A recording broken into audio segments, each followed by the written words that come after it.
to professional and managerial work. The blue bars give you the change in the share of high school or below education in those occupational categories between 1940 and 1980.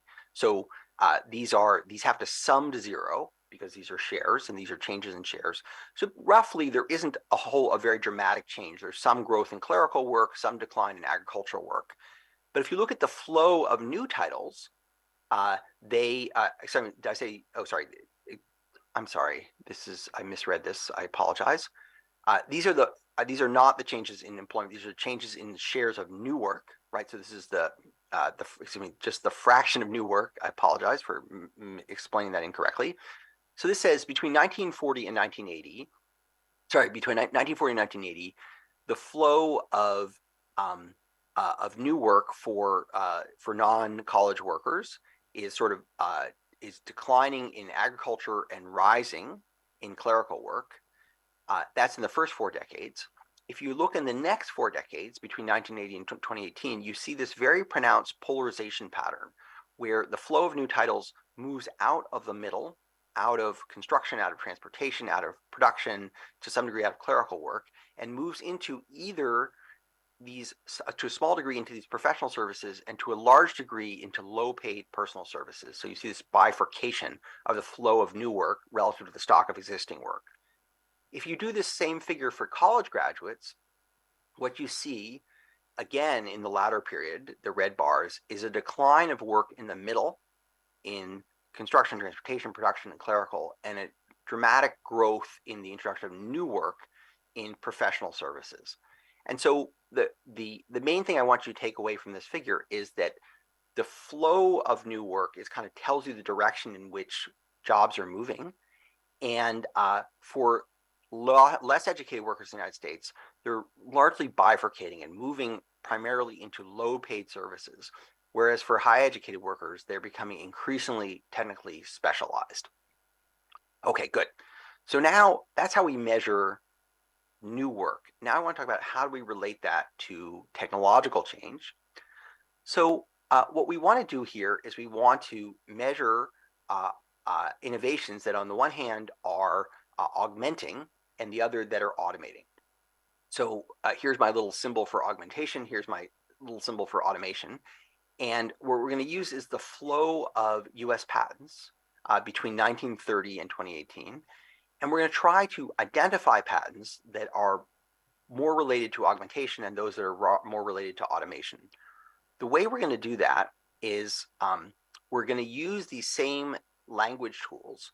So we're going to look at the flow of titles from the set of titles from this index of occupations, and we're going to think of these as describing the outputs that jobs produce, right? So whether they are occupational therapy or audiometry or orthopedic mechanics, and we think of these as describing the set of tasks that people accomplish. This is the services they provide.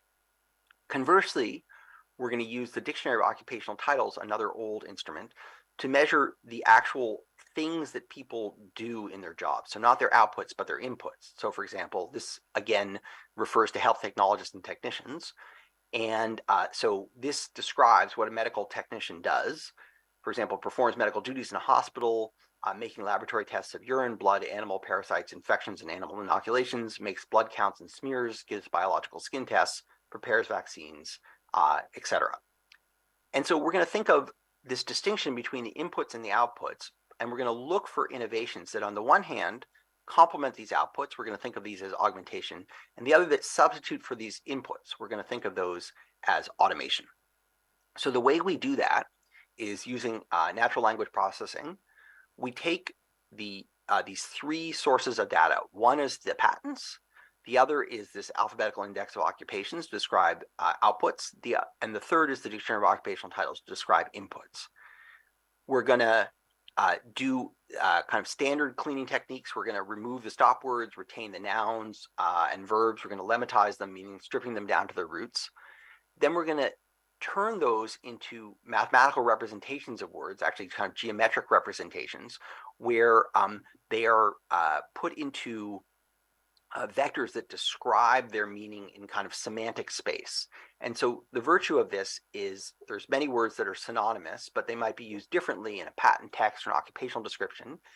And this tool kind of puts words that are similar, that in their kind of semantic content closer together. So, dog and cat and duck would be in one part of the vector space, and philosophy and mathematics and abstract expression would be in another component, and that allows us to deal with that different words might be used to have the same meaning.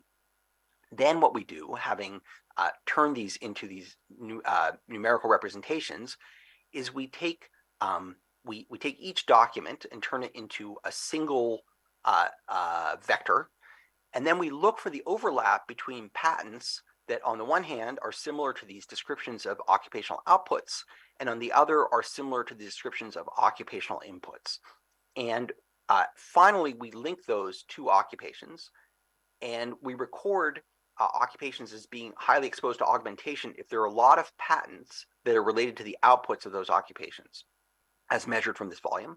We think of an occupation as being exposed to a lot of automation if many of the patents are related to the inputs that it provides. So this is a kind of it's kind of a calculation intensive procedure. It's not immediately it's hard to show you visually exactly what it's doing, but but I'll give you some examples in a moment. But the main thing to keep in mind is that we use the identical procedure to identify these two different types of innovations, augmentation versus automation. The only thing that differs between them is what is the target corpus of words that we're using to identify them. So we're using the same group of US patents, we're using the same natural language processing techniques, but in one case we're trying to look for overlaps with the outputs of occupations, the other to look for overlaps with the input of occupations, and that gives us these different measures of augmentation and automation. So let me kind of give you a little bit of a picture of this. So this shows you data for 1940 to 1980. I'll focus on the one for 1980 to 2018. Looks very similar. So this shows you that each one of these little gray dots is a US occupation in one of these major categories, of which there are several hundred. And then I've called out a few examples. On the horizontal axis is their exposure to automation patents as we measure them, things that replace the tasks of workers. On the vertical axis is their exposure to augmentation, patents or innovations that we think augment the outputs of workers. And what you can see, first of all, is many occupations are exposed to both, and there are a lot of things along the 45-degree line. So many of the occupations that are exposed to a lot of automation are simultaneously those that are exposed to augmentation, but not entirely. So if you look, for example, the examples of cabinet makers and bench carpenters, radiologic technicians, bookbinders, typists, these are occupations that are being automated heavily without a lot of countervailing augmentation. Conversely, if you look at operations and system research analysts or industrial engineers or business and promotion agents, those occupations appear to be exposed to a lot of augmentation without nearly as much countervailing automation. So in our simple framework, we would actually expect that these occupations would tend to be rising in demand, and these occupations would tend to be contracting in demand because on the bottom right, automation is proceeding faster than augmentation, and on the top left, the opposite is occurring. The augmentation is proceeding faster than automation. David, can I interrupt here? So, of course. I'm a little confused between augmentation and automation. I thought augmentation was when in your framework where the tasks increased, and automation. That's correct. Automation is where the technology takes over the tasks, right? So I mean, in a sense, correct. One is task replacing, the other is task enhancing, so to speak, right? Exactly now, right. When you say that industrial engineers, I would have thought they'd be using more technology, and you say no, they're using more labor. So I mean, in one sense, it could be. They're using both, right? So notice they're high on both, right? Mm-hmm. So it's not that they're using less technology; it's more a question of which is proceeding, which is going faster. So these are positively correlated. And in general, things that are exposed to a lot of automation are also exposed to a lot of augmentation and vice versa. And yet there still are these off-diagonal examples. Why are things like typists, for example, still surviving? Or Well, I mean, this suggests that this exactly suggests they'd be contracting, right? That essentially they're being automated relatively rapidly. So it's not that this is about the relative exposure, right? This is not about the change in employment per se, right? Just about how exposed they are to these two forces. And what we see is, much more automation occurring than augmentation. Now you could say, well, why is there any augmentation typists? Well, it's hard to say. Part of it is the classification is quite imperfect. So it's possible that there would appear to be a correlation even if there was no such correlation, because we have imperfect ability to distinguish between these. But I'll show you going forward that they do have independent content. thanks. And they turn out to be meaningful in a way that I'll demonstrate. So at this point, you should sort of suspend or at least maintain disbelief, and it's the evidence that there's actually a kind of informative exercise is still to come. Okay. All right. So now that's how we measure things. Now let me talk about what we do with it. So we want to talk about where does new work come from? And I want to first show you that augmentation and automation have distinct relationships to new work. And then I'll have only limited time for this, but then I want to show you how this relates to actually that how new work responds more broadly, not just to technological change, but to labor demand in general. So let me start with augmentation, automation, and new work tasks. So our simple hypothesis that comes out of the model is that new job titles are going to emerge in occupations that are exposed to augmentation, i.e. where this process of creating new demands for specialties is occurring. But that will not be true for automation, that automation does not have this property. And so the way we're going to test this hypothesis is we're going to look at the emergence rate of new titles in occupations in each decade between 1940 and 2018. And the explanatory variable is going to be the flow of these different types of innovations to which these occupations are exposed. So the prediction is simply that the flow of these augmentation patterns will predict the emergence of new titles, and automation patterns will not have that property. So the way we look at this is the dependent variable here is just the inverse hyperbolic sign of the flow of new titles, just because we have lots of zeros. So this deals with the zeros. We're going to put in these flows of augmentation and automation patents to which occupations are exposed, again, using the IHS. We may control for the size of an occupation just because larger occupations tend to get more new titles. We put in time dummies and occupation times time, and it's a very straightforward regression. So let me show you what we get numerically, and then I'll give you a picture that explains it even more clearly. So this is the first column, just looks at the relationship between the flow of new titles and augmentation and exposure. So in proportional terms, this says that an occupation that's exposed to 10% more augmentation gathers about 2% faster growth of new titles over this 8-decade period. So it's an elasticity of 0.2. In the second column, we put in time effects and occupation fixed effects. In the third column, I do the same thing with automation exposure. And you say, oh, that's also positive. However, that's not surprising because as I showed in that earlier figure, these two things are highly positively correlated. So you would sort of expect that just from omitted variables. So in columns 4 and 5, I put them in simultaneously. And what you see is that augmentation innovations are highly predictive of the flow of new titles, and automation innovations are not. You can also see this, well, at least part of this in this picture, which shows you the relationship at the level of those 12 broad occupations I put up earlier between the flow of augmentation innovations and the growth of new titles. And if you look across these 12 panels and 24 lines for each one set each for 1940 to 1980, one set each for 1980 to 2018, there's a pervasive upward sloping relationship. It's very clear, just descriptively, whatever you want to make of it, that where we see these kind of augmentation innovations being introduced, we see new measures of new work. We see new work being created. And that is not true. I don't show this in the picture, but that is not true for the converse for automation exposure. So they really are distinct in this regard. Am I right in assuming that augmentation trumps automation? No. Good question. They're both going on, and they don't trump one another. It would be premature to say they trump one another, because I think it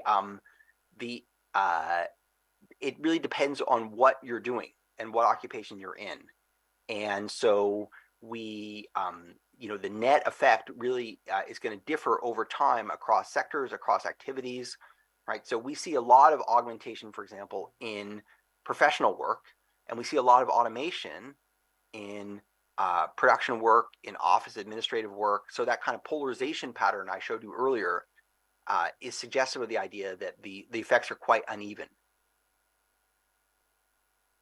Does that help? It seems that blue collar and commercial and surprisingly personal observations augmentation is not, automation augmentation are kind of converging.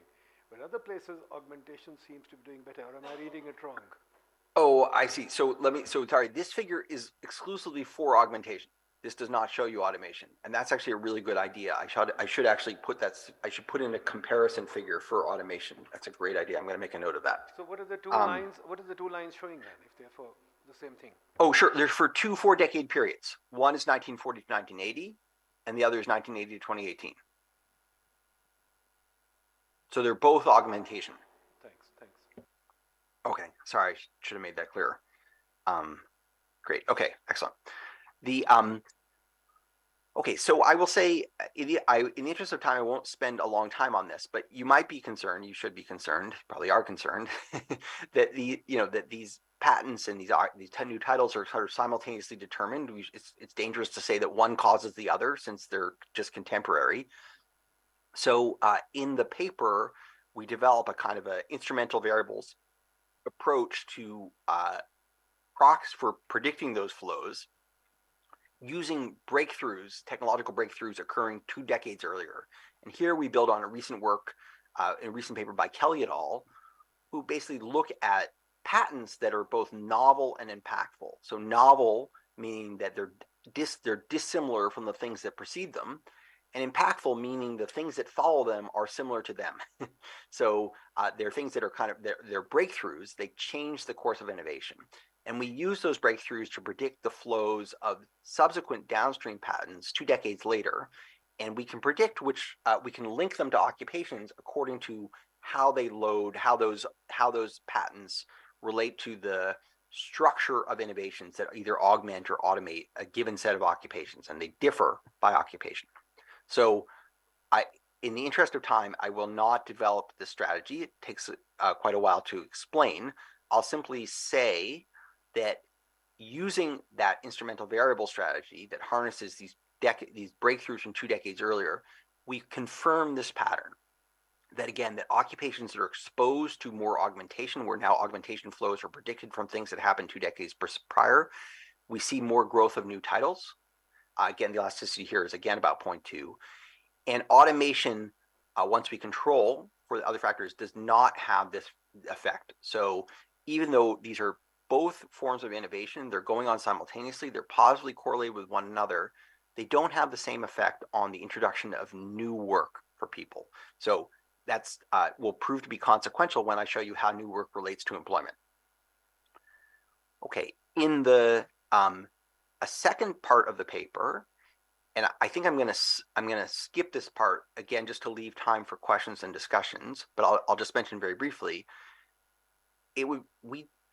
Although our paper is trying to understand how technological change relates to both, kind of new work and the elimination of old work, the creation of new work, we want to be really clear, and our model is clear on this, that technological change is not the only force that contributes to the creation of new work.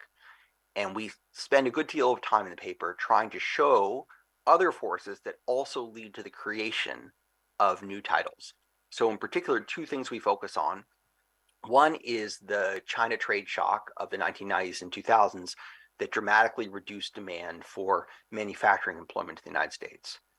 And we show that occupations that are more exposed to the China trade shock, not only do they shrink in terms of the number of people employed, but the rate of emergence of new work also decelerates. So the growth of new titles. So it's not just that we get less work, but we get less new specialized work. Conversely, we use data on demographic structures of the United States and link demographics to consumption patterns. And we show as that if you just use sizes of birth cohorts, you can demonstrate that you can predict where demand will grow 10, 15 years later. This is actually builds on work by Della Vigna and Pollitt. And we show that occupations that are exposed to these positive demographic shocks, not only do they grow in terms of employment, but we see a growth of new titles, a growth of new specialties. So again, it's not just more work, but it's more new work, more new specialized work. Okay, so I'm just gonna skip all that material just to leave time for discussion, and turn to the final piece of the talk, which is what does new work do? How is new work related to employment? So I've told you so far, everything I've told you so far is really about technological change and new titles, right? The creation of new titles, what things create new titles, what things don't create new titles. But of course, no one really cares about new titles. That's purely nominal.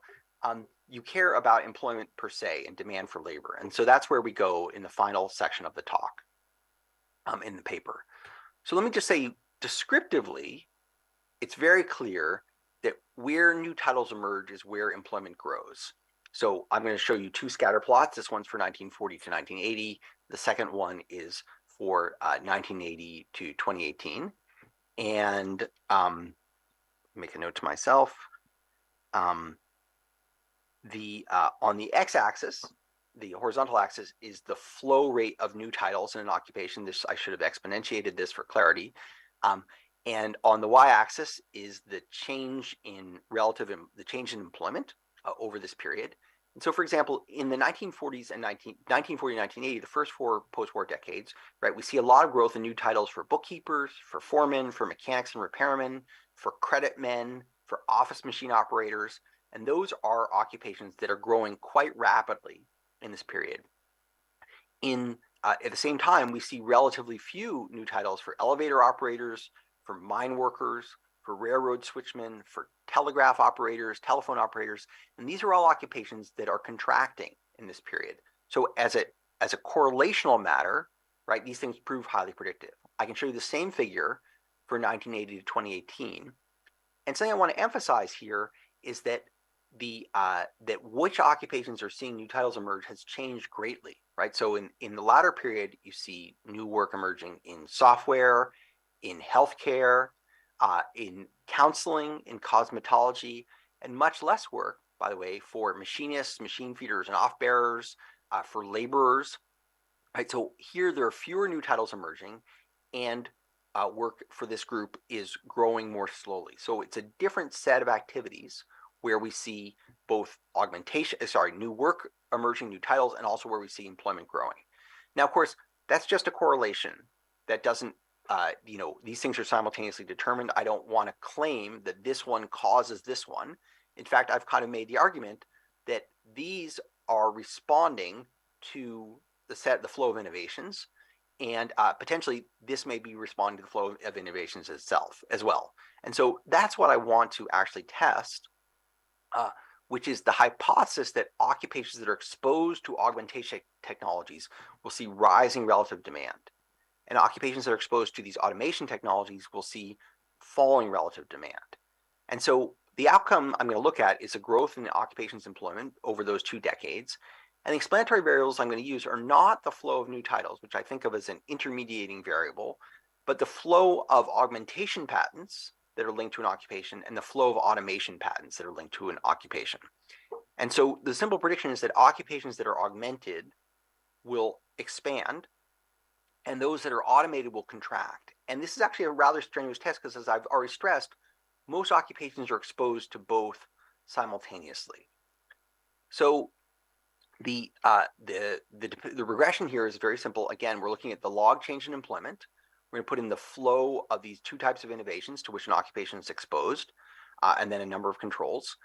And this, I should say, builds on existing work. So there's a paper by Kogan et al., where one of the et al. Is actually my co-author, Brian Segmiller. So this is Kogan, Papanicolaou, Schmidt, and Segmiller. This is a paper by Michael Webb in 2020. And all of them essentially run this regression, where they look at the relationship between the flow of automation and change in employment. And the main innovation, the thing that we're adding here, is this measure of augmentation, which we think is hard to measure, but potentially quite important and omitted from existing empirical work. So here is the, let me summarize the regressions, and then I'll show you a figure that makes them clearer. So here the dependent variable is the change, is the growth rate of an occupation, right, over these 8 decades. Here's our measure of augmentation exposure. Here's our measure of automation exposure. Here they both are. And so this says effectively an occupation exposed to 10% more augmentation would be expected to grow about 1.5%, 1.5 percentage points more rapidly. One exposed to 10% more automation would be expected to grow 2% more slowly. And Chris, I'm going to take your question just one sec. And then this does the same exercise, but instead of using the contemporaneous flows of automation augmentation, here we instrument them using past breakthroughs. So please go ahead with your question. I saw a hand up. Chris? Okay, go ahead. Let Chris ask. Chris, go ahead.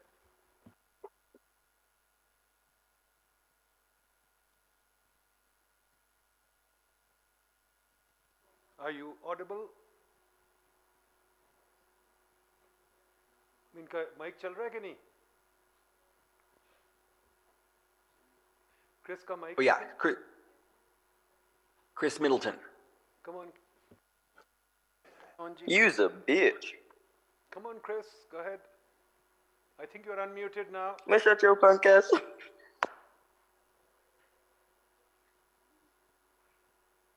Chris, can you unmute yourself? Or you can't? Just send us a message. We'll try and fix it. Shut your punk ass up, punk Annie. Okay. Go ahead, Chris. Stop muting me, bitch Annie. Fathead Annie. Okay, I think it's got a connection problem. Okay, no problem. Yeah. Let's whoever wants to ask a question, please raise your hands on the net. We'll pick you up. Otherwise, from here, whoever wants to ask a question is fine. But before we do that, David, let me raise this question now. I mean, you showed us, one thing you showed us early, which was very important, that over the years, over the data that you're studying, obviously employment and tasks have increased enormously. It's been a great payoff. And then when you do the regressions, etc., you do all the work. One thing that I don't understand, you tell me, in a sense the answer is there, but I just want you to confirm it, that augmentation has a positive elasticity, automation obviously has a negative elasticity. Correct. What about the net effect? Can you say anything on the net effect? I know your chart eventually says it. What about the net effect? Okay, good. And especially the net effect going forward. Yep. Okay, good. So let me show you with a figure. So this shows you, this is a scatter plot that corresponds to the regression I've just showed you. This is for 1940 to 1980. This is 1980 to 2018. And so each one of these dots is effectively an occupation or kind of group of occupations. So we can see, again, let me make a note here, that holding automation constant, occupations exposed to more augmentation are growing and in relative terms. And conversely, holding augmentation constant, we can see this downward slope for automation. This shows you the same correspondence for the subsequent 4 decades. And what we see is kind of an acceleration of this automation slope, right? So both in terms of the number of automation patents and the kind of slope with respect to employment, it seems to get steeper. And so our evidence sort of points in the direction that automation is accelerating relative to augmentation.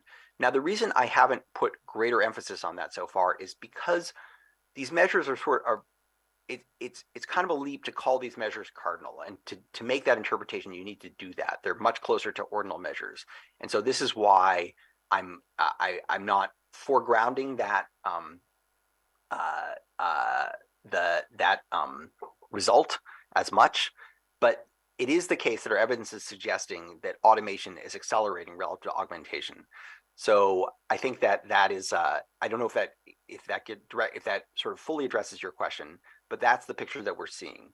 A kind of a related question, which I am working on, kind of doing a better pictorial version of this, is not just the overall rate, but where this has occurred, right? So it matters not simply that the net, but also in what set of activities, right? And our evidence suggests that certainly when we look at the flow of new titles, those have shifted, and that for workers with high levels of education, they've shifted all towards new work being created in these professional, technical, and managerial specialties. But for less educated workers, all the movement has been actually towards lower paid work. So it's not simply a matter of the total amount, but also the distribution across activities. So David, I must insist, since where I'm sitting, this is a key question for us. Yeah. Are we doomed? Does that mean that given the fact that we have no education, given the fact that these graphs show that we are going to be automated out and we have little possibility of augmenting, what would you advise us? Okay, first of all, is that true? Are we doomed?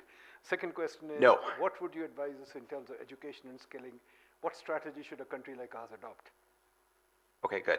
So let me, so we're not doomed, and certainly, but let me kind of finish make the final points, and then let me try to address that question more expansively.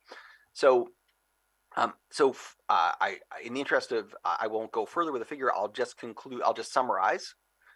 So looking at just U.S. data, more than 60% of all employment in 2018 is in job titles that didn't exist in 1940.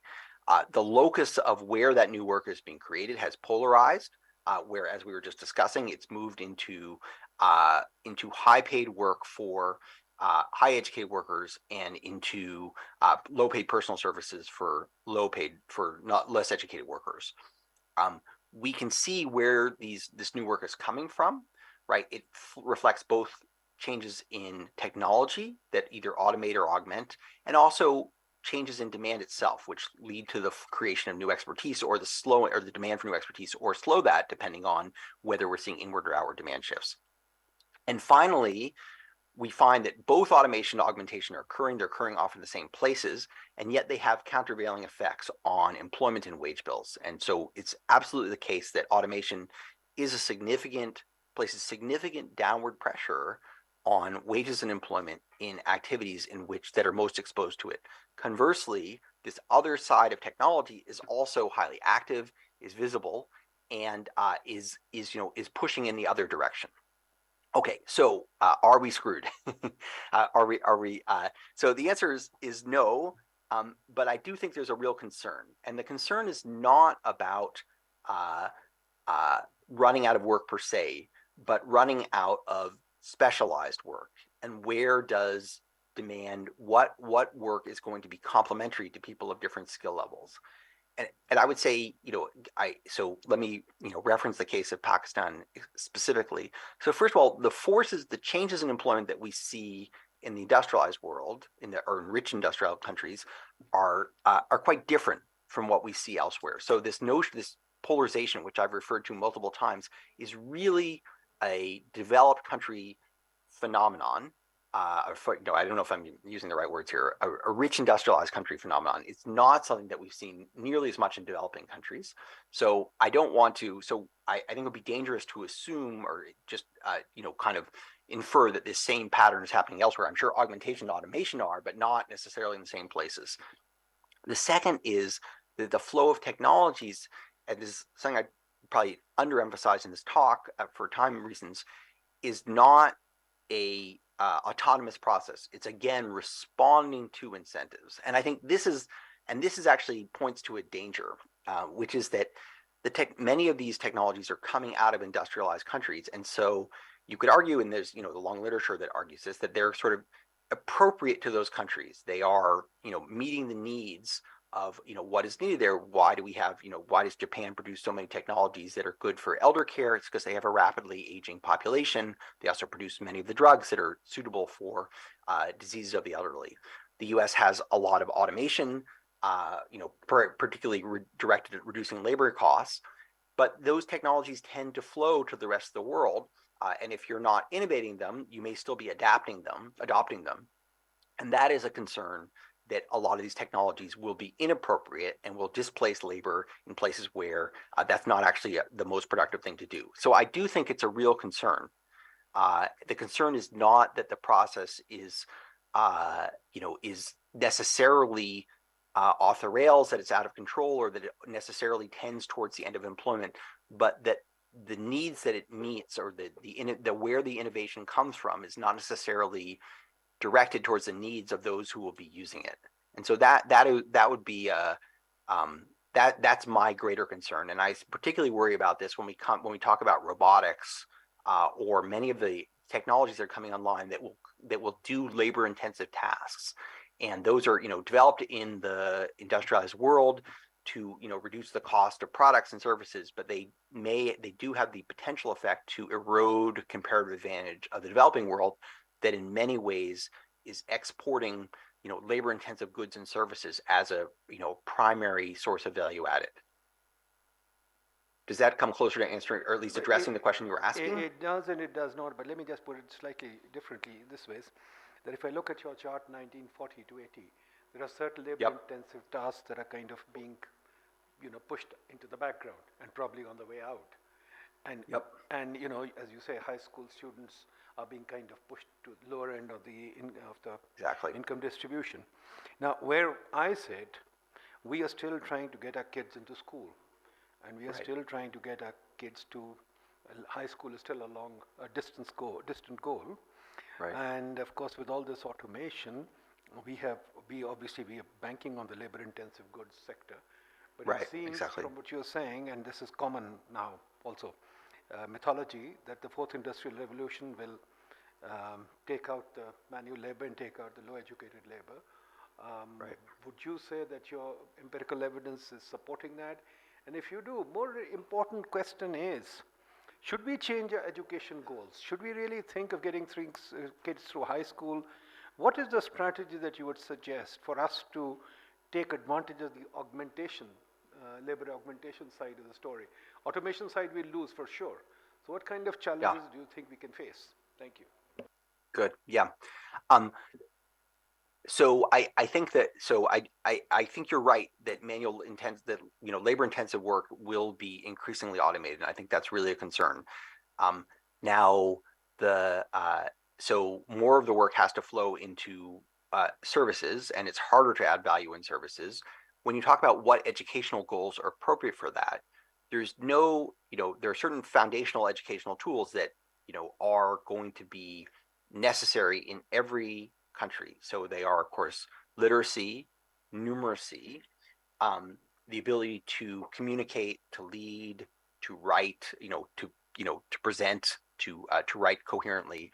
But also, I think a skill set that is really under taught in school systems worldwide is kind of analytical capability. So we spend a lot of time teaching people, historical facts. We spend a lot of time teaching people tables of numbers and how to do, multiplication, division, and so on.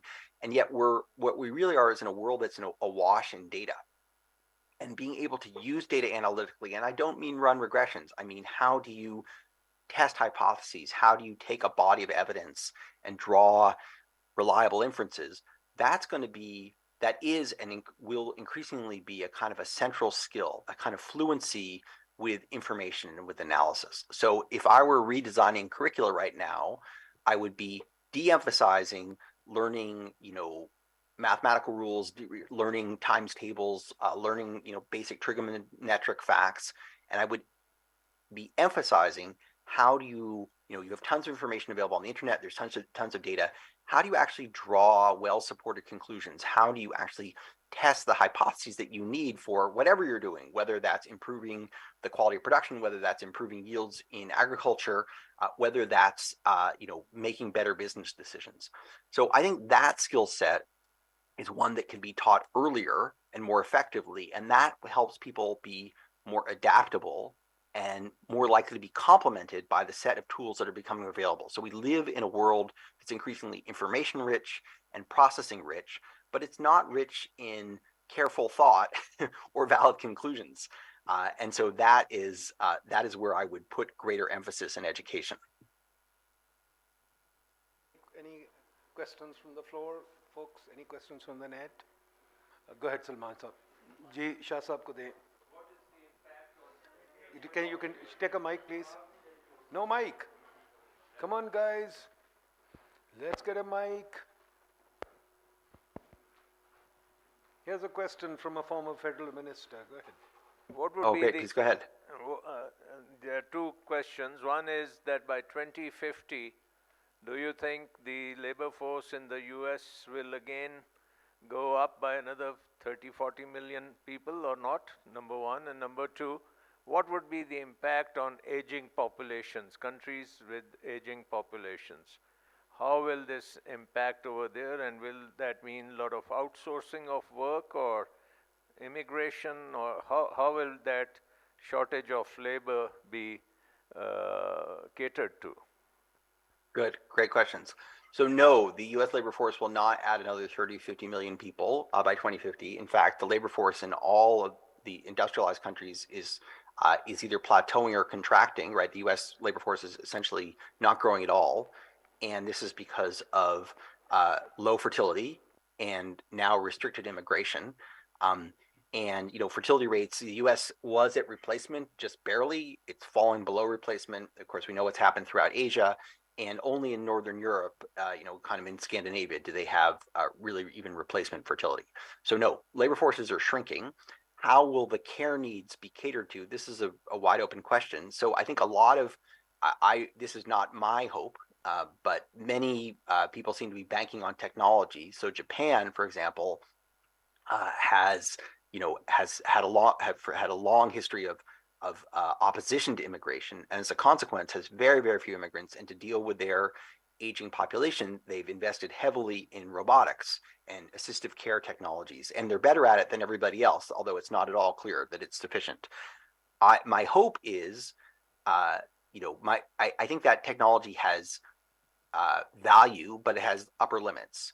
And it's not going to take care of a lot of the interpersonal needs of people, even if it takes care of more of the custodial needs. And I do think immigration will be an important part of that, or should be an important part of that. And I think immigration is incredibly valuable, both to the receiving countries and to the sending countries. I think it's highly lamentable. For example, the United States has been so anti-immigration in the Trump years, and the Biden administration shows no signs of really backing down on that. I think they're afraid to change that policy. And so what actually occurs is not exclusively a function of the technology, but also of these political economy constraints. And I find those extremely worrisome. So the answer to your question should be that there will be lots of need for workers from around the world to come and engage in this set of very important tasks. What will actually occur is less clear to me. Anybody else, folks? Gonzalo, anybody? David, then let me ask you another question. Great. Question that's kind of on my mind. How do you take care of the fact that, can you take care of the fact in this strategy that you proposed? How many of these jobs are public sector jobs? Is it because there is a talk about the public sector artificially creating jobs, and therefore some of these augmentation could be public sector. But I would also raise the issue that, okay, anyway, go ahead first and I'll ask you the next one. Go ahead. Well, so certainly in the data, the US data that I'm talking about, a contracting set are public sector, right? So public sector employment in the United States is below 20%. including federal and state, and has been shrinking over time. And I don't expect that to change dramatically. Not that I don't actually think I think it's actually too low. But again, the political economy is such that people in the United States are not supportive of the public sector. So I would much, if I were going to say the public sector's role in this, it would be much more through investment than through direct job creation, right? So investment in infrastructure, investment in education, investment in care, investment in innovation. Those are all ways that the public sector can play a highly constructive role without actually being the employer of last resort. So I think that is at least for a country like the United States, that's much more promising. But I also think that public sector employment in much of the world is problematic because you often have a lot of low productivity jobs that are highly, highly protected. And also, if they provide gatekeeping roles, they're also very prone to corruption. So I would much rather see the public sector involved in job creation through investment than actually being the employer directly. Question, Zahid Asghar. क्यों जी जाहिद साहब बोल रहे हैं? Thank you, David. I have been through your book, first couple of chapters. I have two questions. What kind of investment you are talking about for increasing productivity so that new learning and innovation take place? This is one question. Secondly, from reading the preface by Robert Solow, what I get that only smart will put to work. So, so you cannot increase jobs. So what does that mean basically? And I need these two things and comments of your comments. Sorry, I should have been in the hall, but due to a certain reason, I'm not present there. Thank you. Okay, good.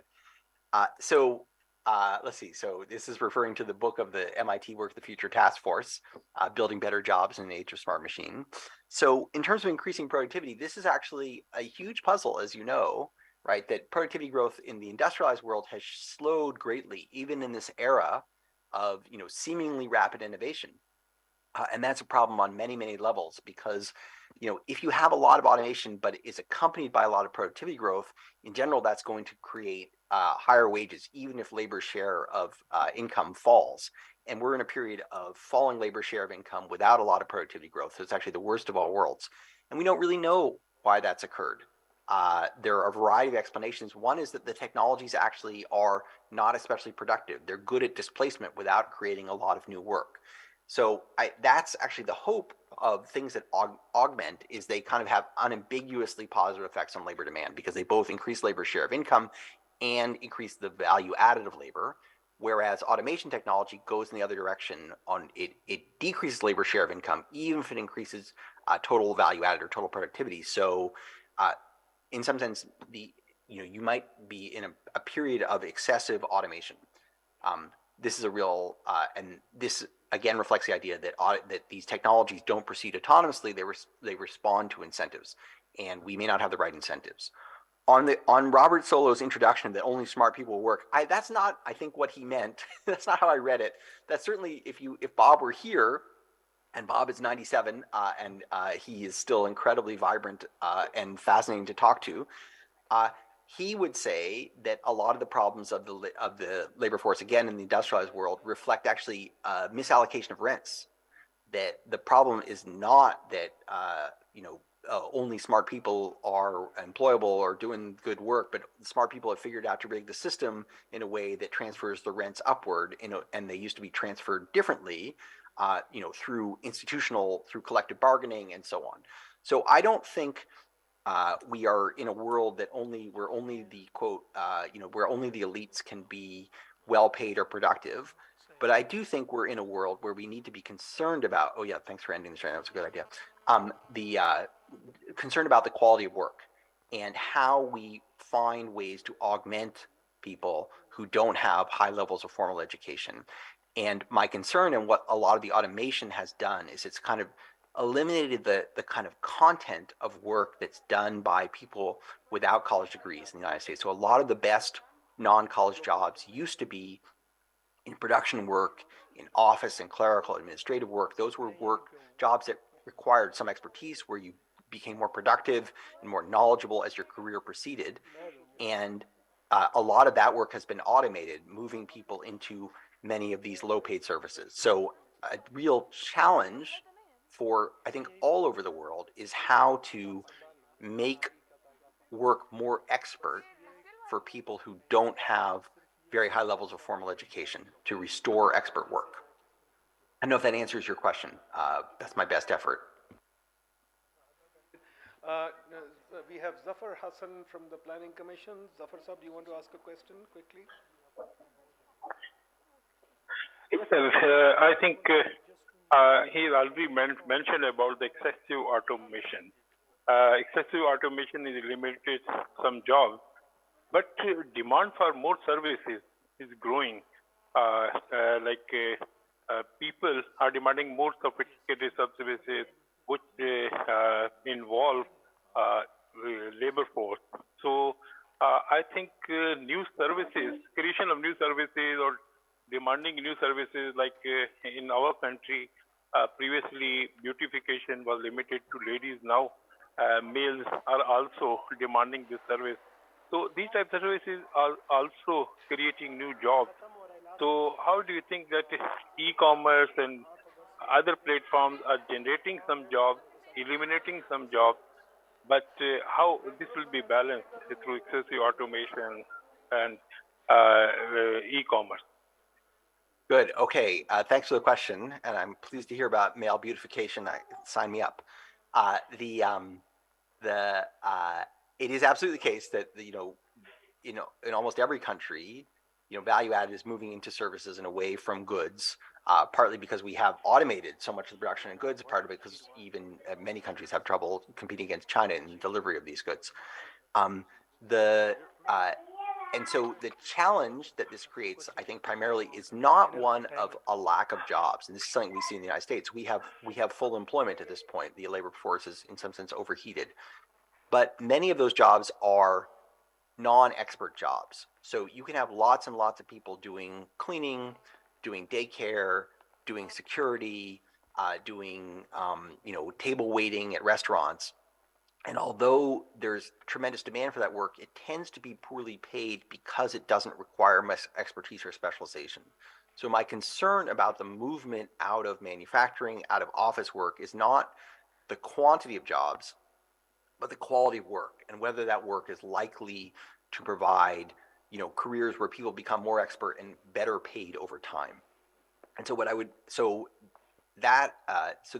think you're right that services will absorb a lot of that employment, but whether those will be jobs that lead to a stable career that can support a family is less obvious to me. And that's where technology could potentially be used better to allow people to support people doing more expert work. So I'll give you a tiny example from the United States.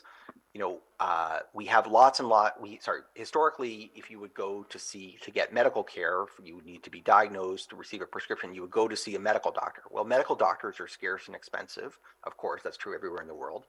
Increasingly, we have something called a nurse practitioner, who's a person who doesn't have as much training as a medical doctor, but works under the supervision of the doctor, and they have much more autonomy than historically nurses had. They have the ability to prescribe, and they're much less expensive.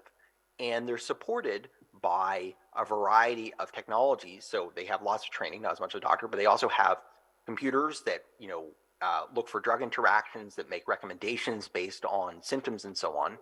And so this is a case where the technology allows a person with less education and training to do an extremely important value-added task. And so it would be valuable, if possible, to use things like artificial intelligence to allow people to do a broader set of activities with some support from technology, whether that could be in medicine, but it could be in skilled repair or installation, or construction, or in the trades like electrical work or plumbing. So I would like to see, I'm less concerned about the quantity of jobs than whether those jobs take advantage of human skills. And that's where I would like to see the augmentation focused. That's not an easy thing to do, but I think that's an important objective. David, finally, Just before I let you go, let me Sure. ask you a somewhat speculative question. I've been speculating for quite a while now. But this is more big think. We've been talking to many people like yourself. We had a talk with Michael Spence yesterday. A few months back, we had a talk with David. With Asimoglu, and then also Daddy Rodriguez. So the issue comes up that the famous Keynes thing that we'll have a two-day work week. Now, the new augmentation that you're talking about is really still in the underlying structure of the work will remain the same. Yeah. There's the issue of the universal basic income coming up too.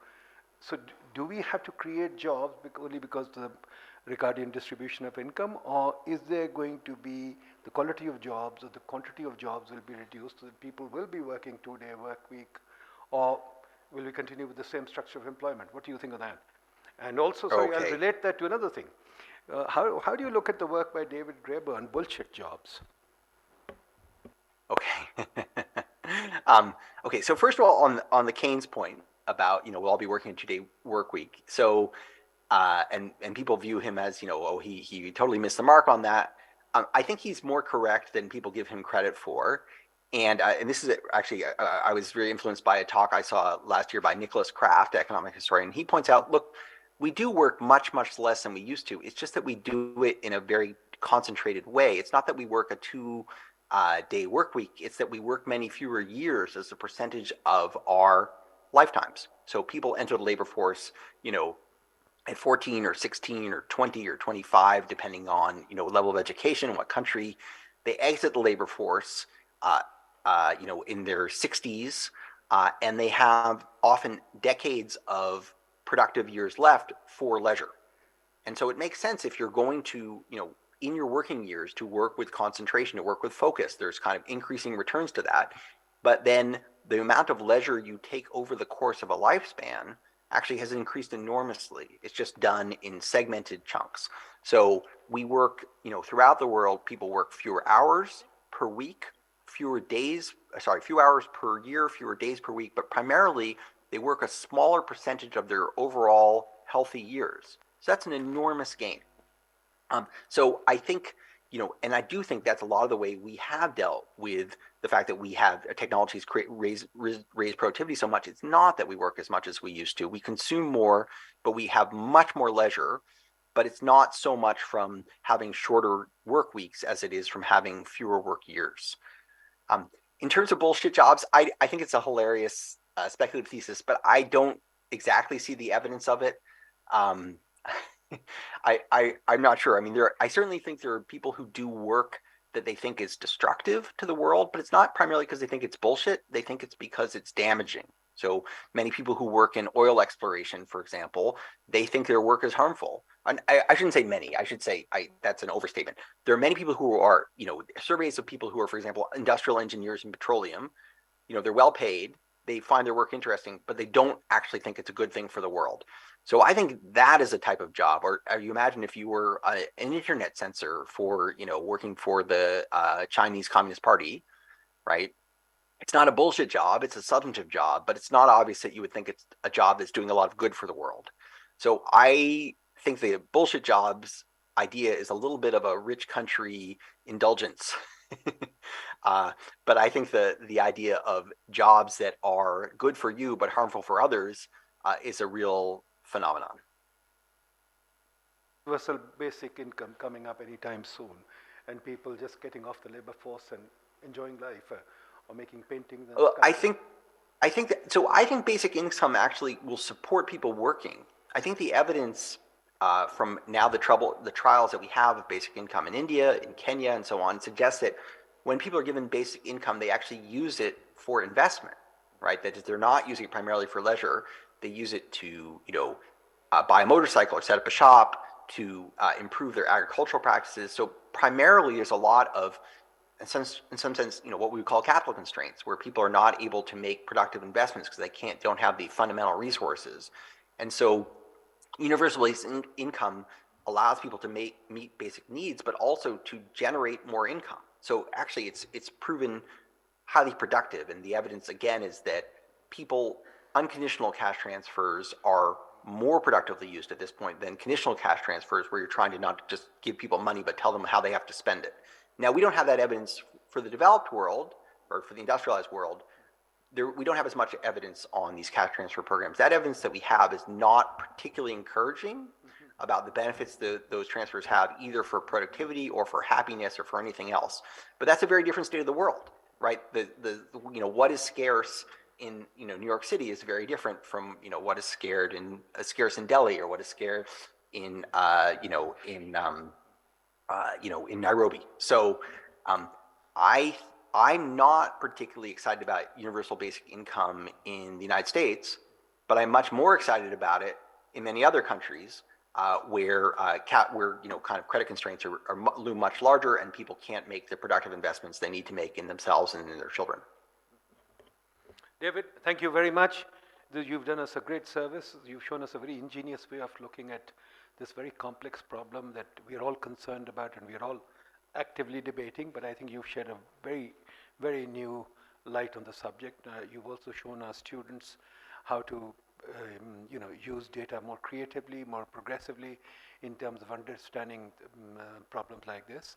And I'm sure some of our students will be basing some thesis on your work, and this is exactly why we invited you. So with that, David, we owe you a deep gratitude, and we would like to invite you to Pakistan at some stage if you have the time, and you come and physically see us and enjoy. I think Pakistan is not as bad a country as it appears in the news. So we'll be ready to welcome you here whenever you have the time or you're passing by. Thank you, David. Thank you very much. It's really an honor. I'm honored to be invited. I hope that what I spoke about today was of some use and interest. I really appreciated the questions. They're terrific, and I look forward to visiting you in person. So thank you so much. Thank you. All the best. Bye-bye. Bye-bye. Recording stopped.